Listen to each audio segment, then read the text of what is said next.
Alright, so here's the thing about Nuke.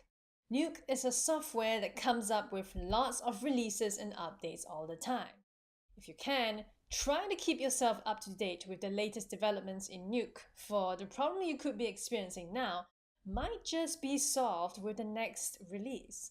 It is most likely going to stay dominant in the visual effects industry for a long time, and most studios use this because not only is it very good at handling 3D, stereo, and deep compositing, but also it is easy to customize with a bit of code and scripting. With a lot of plugins and integrations with other software's assets such as those from Maya and 3ds Max, Nuke is and has even recently been customized for live action VR production as well. In fact, Nuke is actually more accessible than After Effects, not only due to the amount of tutorials released by the Foundry, but also because the non-commercial version is forever free, whilst After Effects only offers you a trial.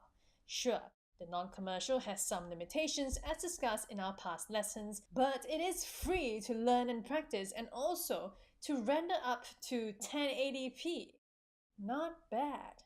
To be honest, it is tough for a beginner to pick Nuke up without help and coaching, and that is why I'm here to personally be your guide on this journey of transitioning, either from After Effects or even from scratch. Nada. But aside from that should be about it. Did I miss out anything? Perhaps you have some suggestions or new discoveries to add or share that you've just discovered during your fumbling around in Nuke?